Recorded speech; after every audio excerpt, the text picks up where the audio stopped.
If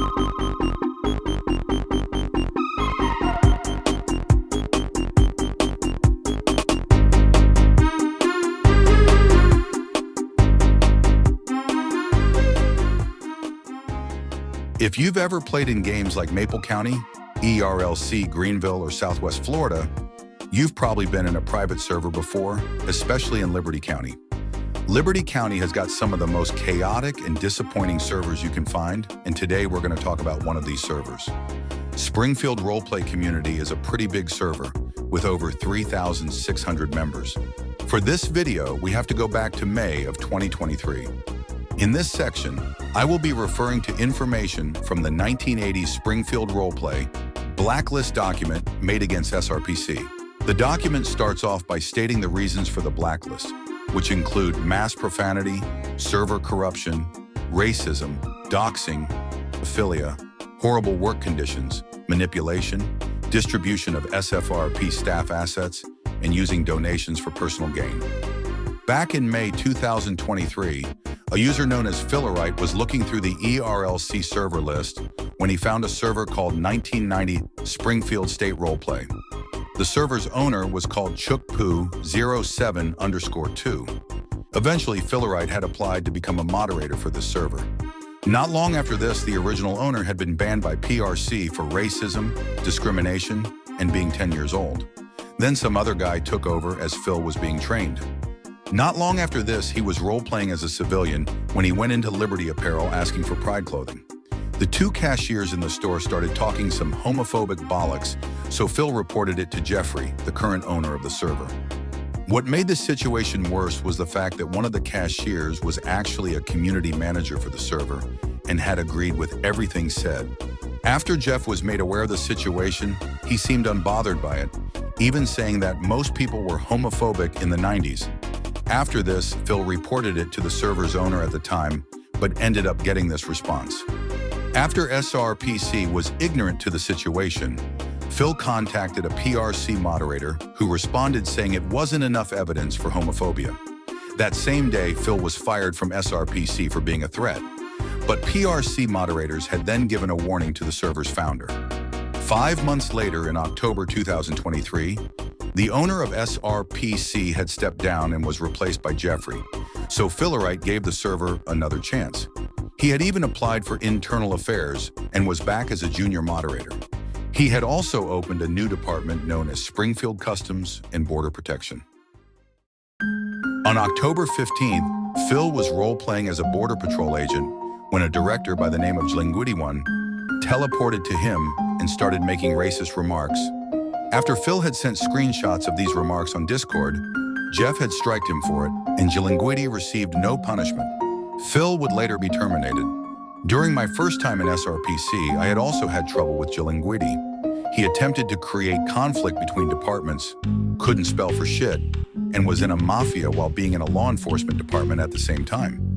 This specifically caused several issues for us in the sheriff's office, as Jacob, the name that Jlingwitty also goes as, would switch characters whenever we got close to arresting him.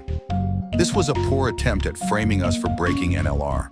He would either leave when detained or claim he was a different character. This had all happened in December 2023, just 2 months after the incident with Fillerite. On October 28, 2023, Fillerite was terminated from SRPC for calling out an SRPC director for conducting a not-safe-for-work roleplay with another member named Ali Hasminez. The director was, again, Jacob. According to the document, no consent was given, which could count this as sexual assault. At the time, Jacob was over 18 and Ali was underage. Once Fillerite had heard about this, he accused Jacob of being a pedophile in the SRPC Discord. After this, Phil was terminated and banned. According to Jeff, the situation was being investigated and dealt with.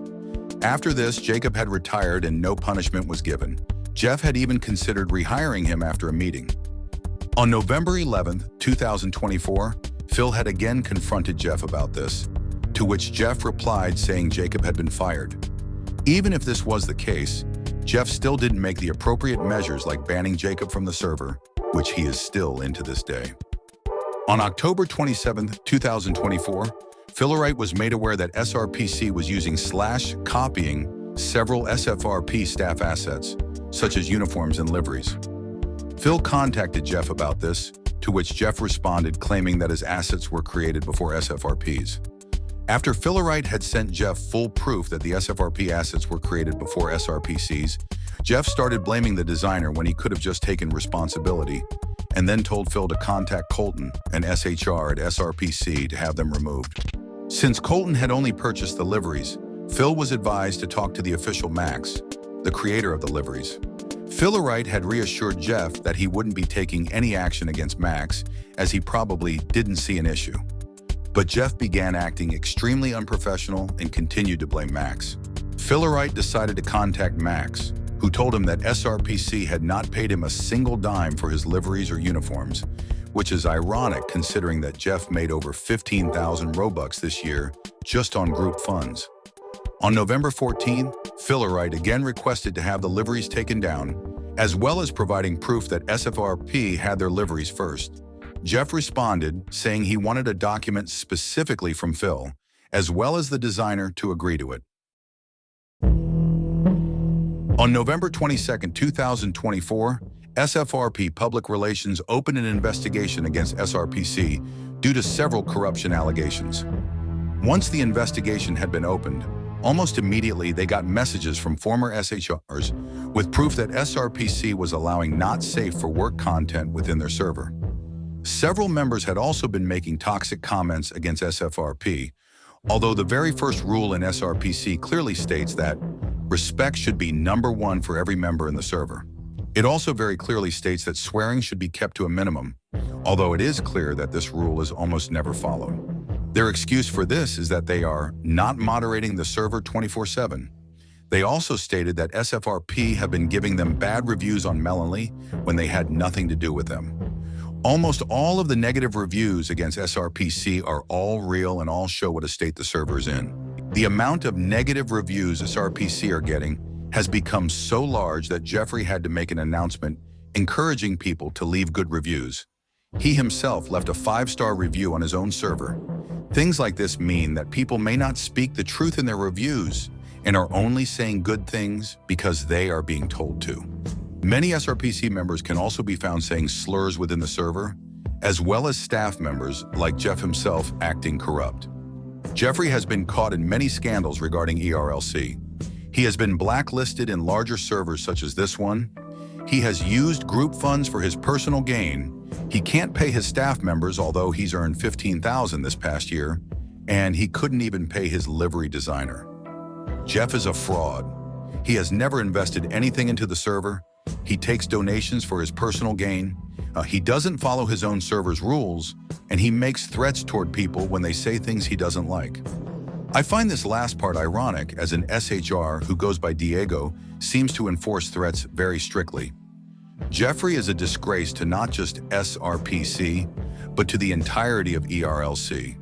The fact that I had to work with him several times makes me feel sick. Now that the document is done with, I feel that it is time for me to express my experiences and concerns regarding Jeffrey and SRPC. If you can remember the days when SFRP was still a thing, you would know that I had positive opinions about SRPC. However, things have changed since then, including my views on the server. After the several incidents regarding members like Jacob, I decided to leave the server in December of 2023 with no intention of returning. However, after being convinced to rejoin by members of the Sheriff's Office, I decided to rejoin SRPC on August 3rd, 2024. For a little while, everything was fine, but unfortunately, the server's problems came back. Not even a month after my reinstatement into the Sheriff's Office, I had some issues with the staff, specifically one who went by the name of Hamdan. Hamdan was in the server's media team at the time, but what he posted regarding our department was fairly poor quality and sometimes biased for other departments. This had led to a few arguments. While this isn't exactly relevant to the video, Hamdan has done some other things during his time at SRPC, which will be mentioned later on in the video. Sometime around September, I was fired from the Sheriff's Office for reasons not relevant to this video, and I eventually decided to start my own mafia. On October 20th, 2024, my mafia received a strike from Jeff. According to him, he had received several reports of mass RDM. He had also stated that if he received more reports, he would remove our server. The next day, I messaged Jeff asking if he actually had any proof of the mass RDM, to which he replied claiming that video proof was sent to him, but he didn't need to show it to me. I found this suspicious, as I was the one running the group he had placed the strike on. I feel that it is my right to see this proof of RDM so that I could give out the necessary punishments to the members involved.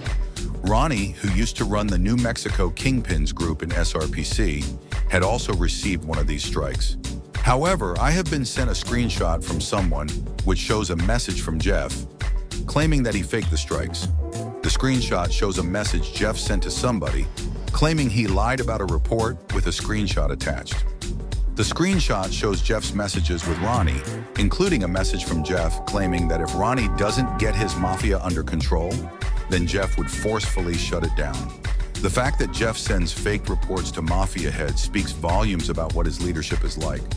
While I can't exactly remember a lot of things that happened during the time I was in the sheriff's office, there is still a lot more to go through. On November 11th, 2024, several high-ranking members of the sheriff's office were banned and blacklisted from SRPC for several reasons, with the most common ones being corruption, inactivity, racism, and possession of illegal content. These claims that SRPC made against the sheriff's office are extremely hypocritical, as several of these accusations could also be said about certain SRPC staff members. The document also contains some claims that have been labeled as unconfirmed, although SRPC have insisted that everything they accused them of in the document were all proven.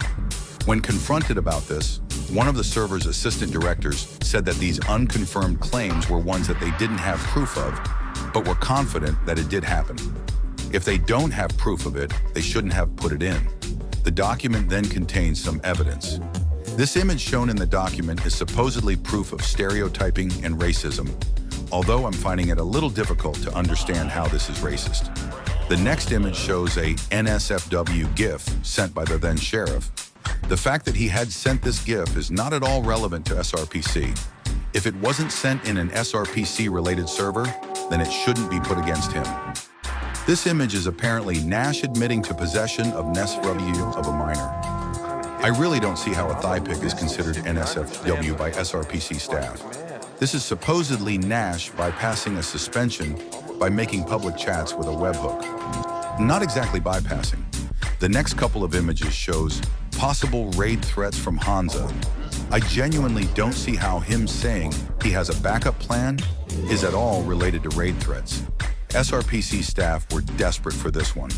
They also say that Hansa claimed to be in contact with people who were against SRPC, which is not against the rules of SRPC at all, as the people in question were not blacklisted.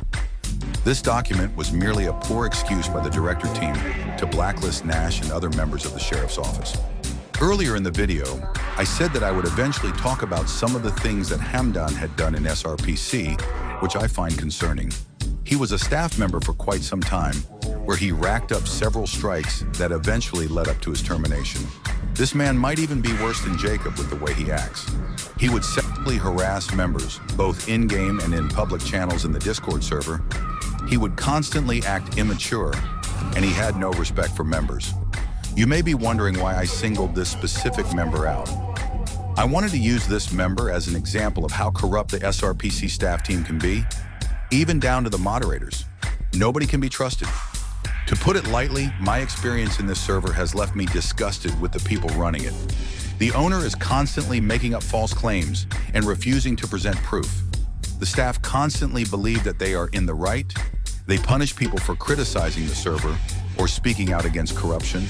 Members can say disrespectful and sometimes even discriminatory remarks and get away with it.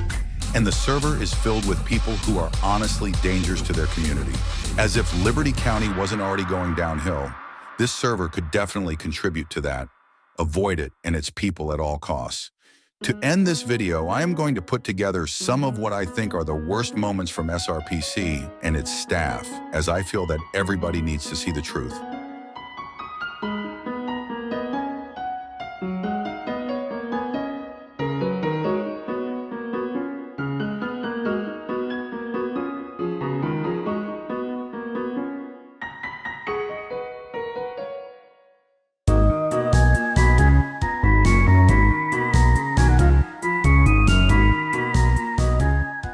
hope you enjoyed this video. I'm hoping this will only be a one-time thing, but if I have to make a part 2 to this video, then I will not hesitate to do so.